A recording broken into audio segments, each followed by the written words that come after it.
Hallo und herzlich willkommen hier zurück auf dem PLB History Kanal. Wie ihr seht, geht es heute wieder um das Thema Vietnam. Viel Spaß dabei!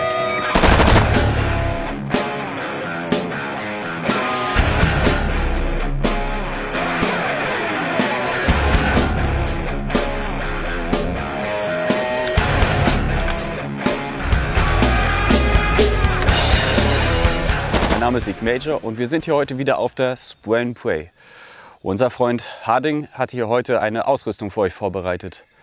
1st Marine Division im Februar 1968, Schlacht um Hue. Als Kopfbedeckung haben wir hier wieder einen M1P64 Standard Stahlhelm.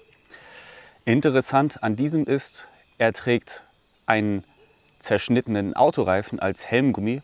Bei den USMCs gab es keine Helmgummis wie bei der Army. Deswegen mussten die Soldaten improvisieren. Als Jacke haben wir eine Wet Weather Parker US Navy Type. Es gab auch in privat beschafften Läden andere Regenjacken, die von den Soldaten getragen wurden. Generell war das Wetter in diesem Schlachtpunkt nass und kalt. Wir befinden uns im Februar. Daher sieht man auf Bildern aus dieser Zeit sehr viele Regenschutzjacken oder auch M65 Field Jackets. Als Rucksack haben wir einen ARVN Rucksack.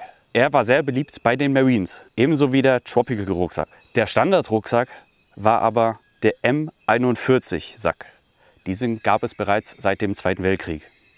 Als Koppel ohne Tragegestell oder auch Suspender genannt, sehen wir hier wieder ein M1956 Modell mit Kompass-Tasche für Verbandsmaterial, Weltflaschen und hinten eine First Aid Medical Pouch, Jungle First Aid Kit.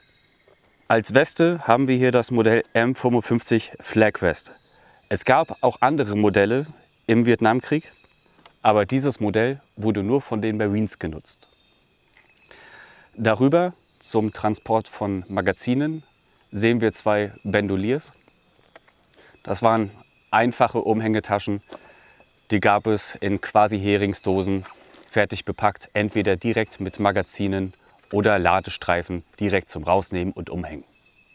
An der Seite trägt er eine M17 Gasmaskentasche. Diese war vor allem für Angriffe durch CS-Gas gedacht. Infolge einer Eigenart von Magazintaschen der US Marines, dass diese anders als die Army keine Aufnahmen für Granaten hatten, sehen wir hier am anderen Bein des Soldaten eine 3-Cell Grenade Pouch. Diese wurden nebst für Granaten auch als Magazintasche benutzt. Als Schuhwerk sehen wir hier wieder das standardmäßige Modell Jungle Boots. Als Bewaffnung haben wir hier wieder ein Standard M16 Gewehr mit 20 Schuss Stangenmagazin. Wir hoffen, euch hat der kleine Überblick gefallen. Wenn ja, lasst uns gerne ein Like und ein Abo da und kommentiert uns gerne, welche Themen aus Vietnam oder generell aus anderen Epochen euch besonders interessieren würde. Bis zum nächsten Mal.